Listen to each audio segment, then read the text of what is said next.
देश भर में शायद ही कोई ऐसा परिवार होगा जहां रामायण श्रद्धा से न पढ़ी जाती हो। आदि कवि वाल्मीकि जी कहते हैं, जब तक पहाड़ खड़े हैं और नदियां बहती रहेंगी, तब तक रामायण मानव जाति के हृदय को आंदोलित करती रहेगी और उन्हें पाप से बचाएगी। हमारी पहाड़ी भाषा में भी रामायण का अपना महत्व है। पहाड़ी लोक रामायण में लोक जीवन को व्यक्त करने वाली परंपराएं और मान्यताएं सरल शैली और भावना युक्त वाणी में प्रस्फुटित होती है। डॉक्टर देवकन्या ठाकुर के साथ आप सुनिए हिमाचल में प्रचलित लोक रामायण के प्रसंग। पहाड़ी लोक रामायण के प्रसंग कार्यक्रम में आपका स्वागत है। मैं हूं देवकन्या।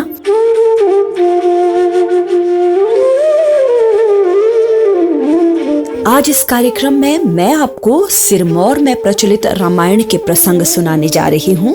सिरमौर जिला एक पहाड़ी क्षेत्र है और यहाँ विभिन्न प्रकार के मेले जैसे माघी का त्योहार, विशु का मेला, बूढ़ी दियाली खास तौर पर मनाई जाती है।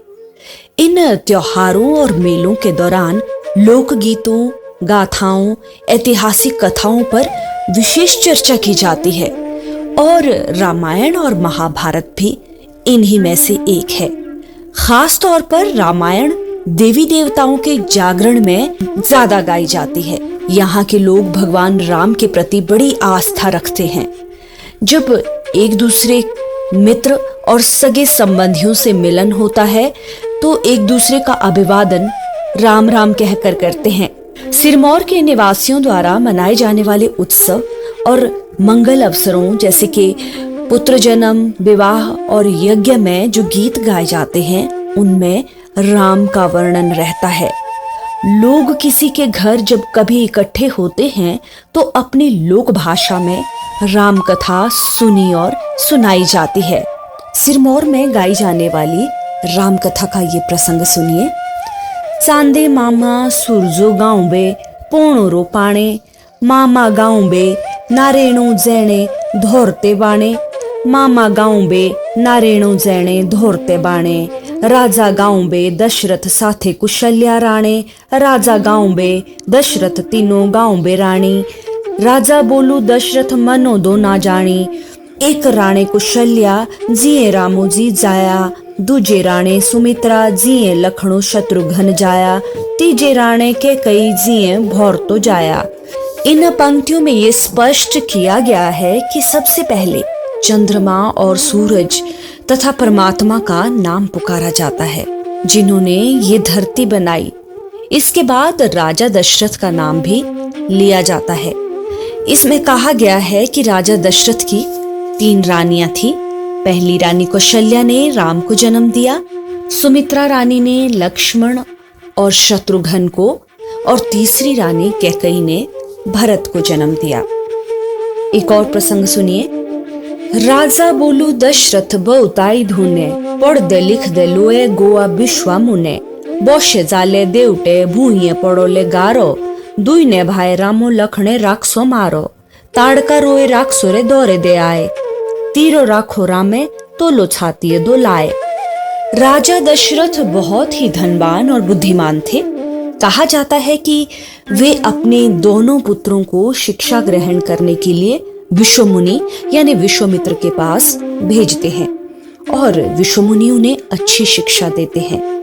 एक बार राम और लक्ष्मण दोनों जंगल में शिकार करने जाते हैं और वहां पर राक्षसों पर वार करते हैं और ताड़का नामक राक्षस के पास पहुंच जाते हैं। राक्षस को देखते ही राम उनकी छाती पर तीर चला देते हैं। एक और प्रसंग सिरमौर में इस तरह आता है। बहुत मारे शांदेला बोलो लोणो ने गाए, राजा लोआ जन के तोलो स्वयंवर रचाए, राजा राखा जन के तोलो स्वयंवरो रचाए, दूरो दूरो रे जोदा राखे ब्यायो खे बोलाए, रामो लागे लखनऊ जनकपुरी आए, सीताए राखा रामो तोलो देखना लाए, राजे बोलू जन के राखो बोलनो लाए, जू तोड़ला धनुष तेसे देऊ सीता ब्याए। जब राजा जनक सीता का स्वयंवर रचाते हैं तो दूर दूर से बड़े बड़े योद्धाओं को इसके लिए आमंत्रित किया जाता है। इस दौरान राम और लक्ष्मण दोनों भाई भी जनकपुरी में पहुंच जाते हैं और सीता की नजर उन पर पड़ती है। राजा जनक घोषणा करते हैं कि जो कोई योद्धा शिव धनुष को उठाकर तोड़ेगा, मैं अपनी बेटी सीता का विवाह उसी के साथ रचाऊंगा। बड़े बड़े योद्धा के भी ने धनुष हिलाए, लंका दा दशासिर भी रोआ थिया आए। सरमाए बा दशासिर लागा घोरोखे जाए, विश्वा लागा मुने तोलो आगे दा आए। मनाउदा जनक तोलो रोआला घबराए, आथी ने कोबे जोधा देव धनुषो उठाए। विश्वा बोलू मुनिये राखो बोलनो लाए, उबा बीजे रामो दे धनुषा उठाए। सीता के स्वयंवर में बड़े बड़े योद्धा आमंत्रित किए जाते हैं, जिनमें लंका का राजा रावण भी उपस्थित होता है।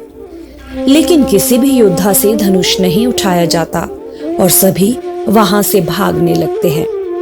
लंका का राजा रावण भी शर्माकर घर को लौटने लगता है। इसी बीच विश्व मुनि भी वहां पहुंच जाते हैं। राजा जनक को मन में घबराहट होने लगती है और कहते हैं कि अब ऐसा कोई योद्धा शेष नहीं बचा है जो धनुष को उठा सके। उनको देखकर विश्व मुनि राम की ओर इशारा करते हैं और कहते हैं कि उठो और धनुष को उठाओ और तोड़ डालो। रामे राखो धनुषो तोलो उठाणो लाए, उठाए बा धनुषो राखो तोड़नो लाए। राजा रोए जन को तोलो शांते आए, माला राखे सियाए रामो रे टाटू दे पाए। धनुषोरा धमाका गुआ पर्वतो दा सुनाए, गुरु लागा परशुरामा तोलो धोरे दा आए। बहुत लागे शांदेला किए लुणाने गाए, सिया ब्यायो राम लखनऊ लागे अयोध्या खे आए। राम जी धनुष को उठाते हैं और उठाकर तोड़ते हैं। धनुष की आवाज पर्वतों में भी सुनाई देती है। ऐसा करने पर राजा जनक के मन में शांति हो जाती है और उन्हें विश्वास हो जाता है कि सीता का विवाह अब अवश्य ही राम के साथ हो जाएगा। उसके बाद राम के गले में सीता वरमाला डालती है और सीता के साथ विवाह रचाकर राम लक्ष्मण और सीता सहित फिर अयोध्या पहुंच जाते हैं। राजा बोलो दशरथो के रोआ बुढ़ापा आए, बेटे बोलो रामो खे देणो राज पाठो दिलाए। रानी राखे के कई माया रोचाए, कसमो लोई राजा खे बचनो री खिलाए। राणे बोलो के कई हाउ को रुनु आशो, राजो दया भोरतो खे रामो खे बनवासो। बचनो राखा रामे तोलो निभाना लाए, राजो देओ भरतो खे आपू लागा जंगलो खे आए। राजा दशरथ सोचते हैं कि अब उन्हें बुढ़ापा आ गया है। वे राम जी को कहते हैं कि मैंने अपने राजपाट का बंटवारा करना है। यहाँ पर रानी कैकई बहुत चालाकी दिखाती हैं और कहती हैं कि सारा राजपाट भरत बेटे को मिलना चाहिए और राम को 14 वर्ष का वनवास दिया जाना चाहिए। ये वचन राम जी निभाते हैं और सारा राजपाट छोड़कर सीता और लक्ष्मण के साथ जंगल को जाते हैं।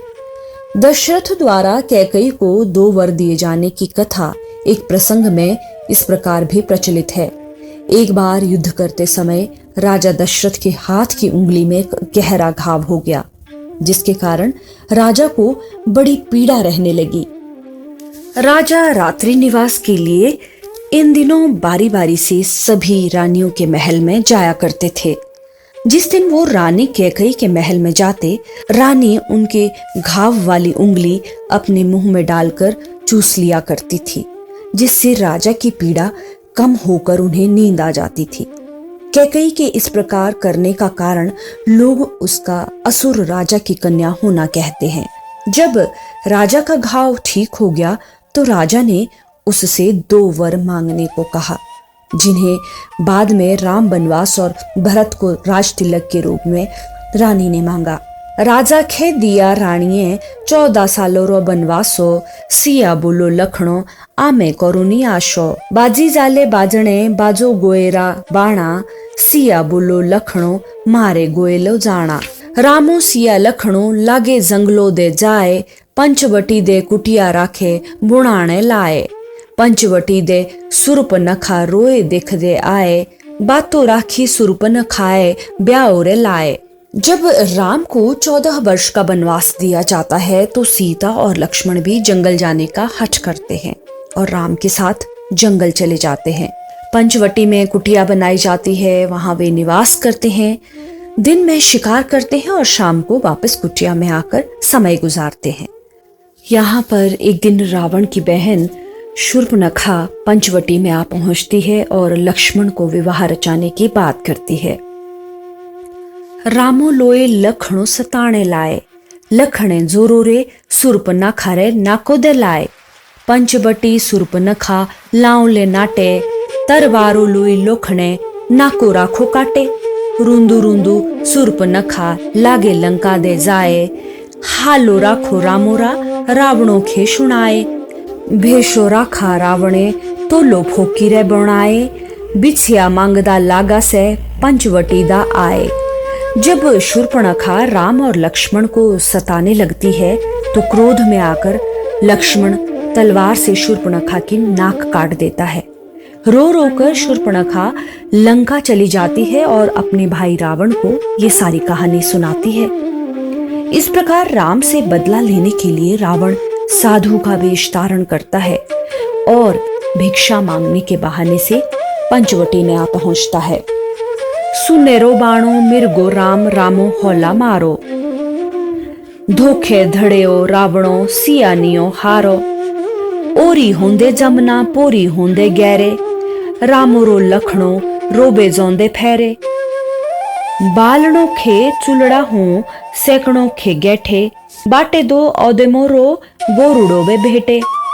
रुणोरा राखा हिणकू तोलो गरुड़े लाए, बाचनो राखे गरुड़े तोलो बोलने लाए। बेदर्दीशा रावण होला गरुड़ो मारो, से जो बे बोलो जय सिया ने रावणो हारो। रावण जब वो पंचवटी में पहुंचता है तो सोने का हिरण तैयार करता है और राम उसे देखकर शिकार करने जंगल में उसके पीछे दौड़ते हैं। उधर रावण सीता को कुटिया में अकेले देखकर वहां आ जाता है और भिक्षा के बहाने सीता को कुटिया से बाहर बुलाता है। हालांकि लक्ष्मण कुटिया के बाहर एक लक्ष्मण रेखा खींच देते हैं कि सीता इस रेखा से बाहर ना निकल सके, लेकिन चतुर रावण भिक्षा देने सीता को लक्ष्मण रेखा से बाहर बुलाता है और उसे उठाकर भगा ले जाता है। जब राम लक्ष्मण हिरन मारने के पश्चात वापस आते हैं तो कुटिया में सीता को न देखकर चकित हो जाते हैं और इधर उधर सीता को ढूंढने लग जाते हैं। जब रावण सीता को भगा कर ले जाता है तो रास्ते में उसे गरुड़ मिलता है। वो सीता को रोकने की कोशिश करता है लेकिन रावण उसे घायल कर देता है। घायल अवस्था में वो कुटिया के पास पहुंच जाता है और सारी कहानी राम जी को सुनाता है कि सीता माता को लंका का राजा रावण भगा कर ले गया है। इस संदर्भ में सिरमौर क्षेत्र में ये प्रसंग भी प्रचलित है कि वनवास के समय जब रावण द्वारा सीता का हरण किया गया तो राम और लक्ष्मण के अपनी कुटिया में आने पर सीता वहां नहीं होती है। सीता के इस प्रकार अचानक खो जाने पर राम को लक्ष्मण पर संदेह होने लगा। लक्ष्मण इस बात को भांप गया। एक दिन सायंकाल को लक्ष्मण ने खाना बनाने के लिए आग सुलगानी आरंभ की, लेकिन वो चूल्हे में केवल एक ही लकड़ी डालकर उसे फूंक मारता रहा। राम ने उसके इस व्यर्थ के प्रयास को देखकर कहा, भाई क्यों व्यर्थ का प्रयास कर रहे हो? दूसरी लकड़ी के बिना आग नहीं जलेगी। इस पर लक्ष्मण ने तुरंत कहा, भाई मैं भी यही सोच रहा था, एक ही भाई दौड़ रो एक की छड़ीरी झोल नहीं हो सकती। यानी जिस प्रकार अकेली लकड़ी जल नहीं सकती उसी प्रकार अकेला भाई भी किसी बड़े कार्य को करने में समर्थ नहीं हो सकता। फिर राम ने ये तर्क सुनकर लक्ष्मण को गले लगा लिया क्योंकि लक्ष्मण ने अपनी बुद्धिमत्ता से राम का संदेह दूर कर दिया था। रामो बोलू देवखे कोवे देओन ढेटो, बाटो बोलू आगोड़ो तेथी बेलणी भेटो। तपस्या राखे बेलणीए पूरे कराए, बाटो राखे बेलणीए पर्वतो रे लाए।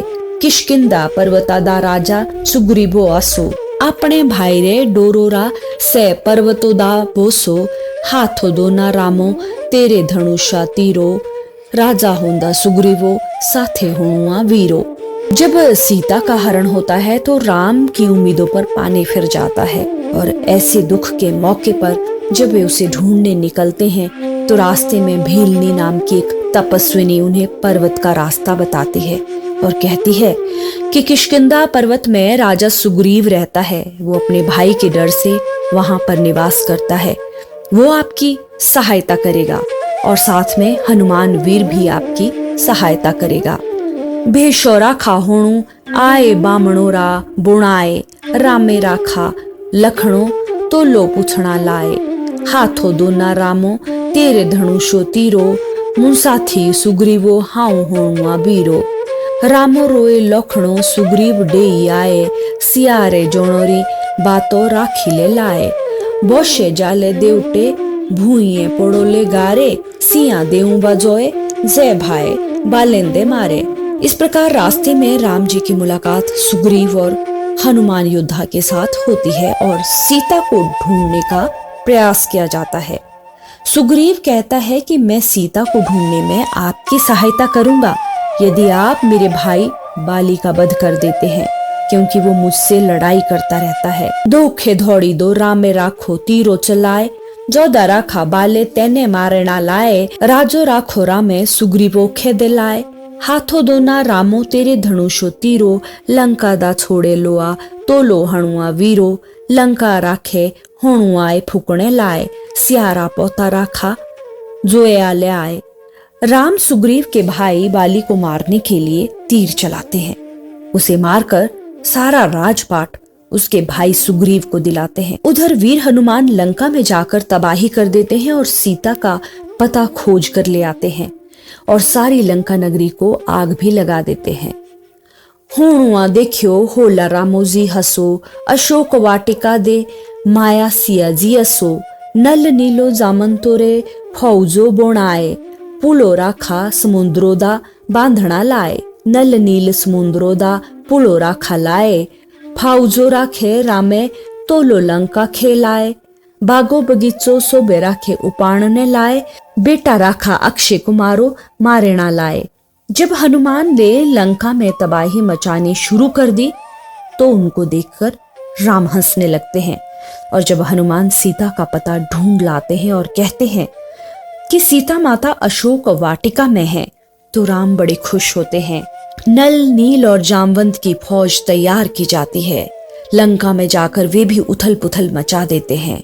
सारे बाग बगीचे उखाड़ फेंकते हैं और रावण के बेटे अक्षय कुमार को भी मारने की साजिश की जाती है। फौजो राखे रावणो रे सोबे मारने लाए बेटा लागो रावणो रा मेघनादो आए शक्ति राखे मेघनादे लखणो दे आए होणुआरो रामे लागे धर दे आए इया वे कोबे बेदो जू देव लखणो बचाए रावणो रा भाई विभीषण देवला ढेटो लंका नगरी दा बोसो होला सुशीलो मेटो। जब रावण की सारी फौज को मारना शुरू किया जाता है तो रावण का बेटा मेघनाद क्रोध में आ जाता है और अपनी शक्ति का इस्तेमाल लक्ष्मण के ऊपर करता है और लक्ष्मण को मूर्छित कर देता है।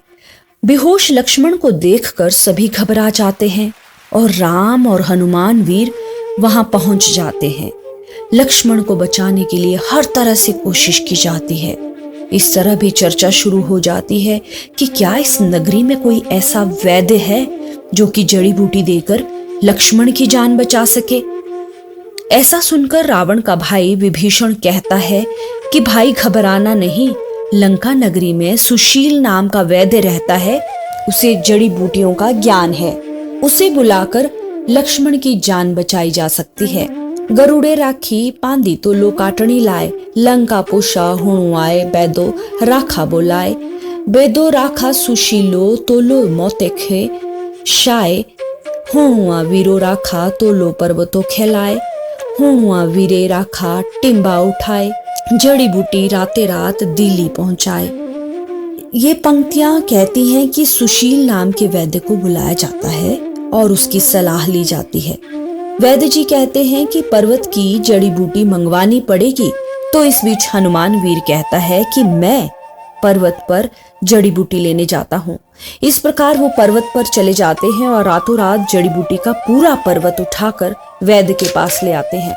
जड़ी राखी सरू वणोरी लखनऊ दिलाए, भाई तेरा लखनऊ दियाला बुचाए, भाई से लखनऊ दियाला बुचाए, ओ की दूसरे मेघनादो दियाला मोराए, लड़ाई मुंजी रावणो सोबे गोए थिएर हारे, दशा सिर रावणो रामे आपू दीता मारे।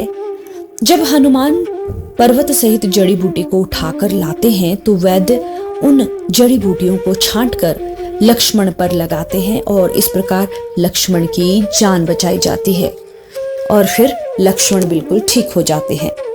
लड़ाई बहुत जोर पकड़ती है, इसमें मेघनाद भी मारा जाता है और रावण की फौज भी मारी जाती है, लेकिन रावण का वध स्वयं राम जी के हाथों होता है। ये प्रसंग सुनिए।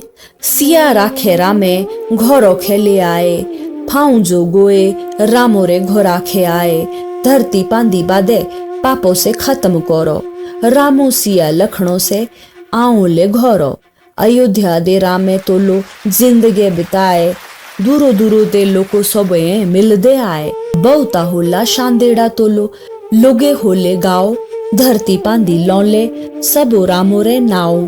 इस प्रसंग में कहा गया है कि राम रावण को मारकर सीता और लक्ष्मण के साथ वापस घर पहुंच जाते हैं।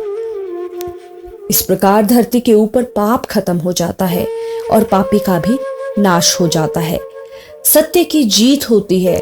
जब वे अयोध्या पहुंचते हैं तो लोग दूर दूर से उनसे मिलने पहुंचते हैं और रावण का नाश करने के पश्चात इस धरती पर सभी के मुख से राम नाम का जाप होने लगता है। राम के अयोध्या पहुंचने पर सभी लोगों द्वारा स्वागत किया जाता है। इस संदर्भ में सिरमौर में ये प्रसंग प्रचलित है कि जब रामचंद्र 14 वर्ष का वनवास काटकर वापस अयोध्या पहुंचे तो भारतवर्ष में दिवाली के रूप में खुशियां मनाई गई, लेकिन सिरमौर क्षेत्र के गिरिपार इलाके में लोगों को देर से पता चला तो उन्होंने फिर राम के आने की खुशी में 1 महीने के बाद बूढ़ी दिवाली मनाई। इसके पीछे ये भी कहा जाता है कि उन दिनों किसान भाई खेतीबाड़ी के कामकाज से छुटकारा पा लेते हैं और अपने मनोरंजन के लिए बूढ़ी दिवाली मनानी शुरू करते हैं और इस दौरान रामायण का बखान भी किया जाता है। इस प्रकार कहा जा सकता है कि सिरमौर जिले में भी राम कथा का प्रभाव उसी प्रकार देखने को मिलता है जैसे कि भारत के अन्य हिस्सों में प्रचलित रामायण में, लेकिन लोगों ने उसमें कुछ क्षेत्रीय परिवर्तन अवश्य किए हैं जिससे उस पर आर्येतर संस्कृति की छाप भी मिलती है। पहाड़ी राम कथा के लोक प्रसंग में आज बस इतना ही। मैं आपको हिमाचल प्रदेश में प्रचलित पहाड़ी लोक रामायण के और प्रसंग भी बताऊंगी अगले कार्यक्रम में। तब तक आप मुझे दीजिए इजाजत। नमस्कार।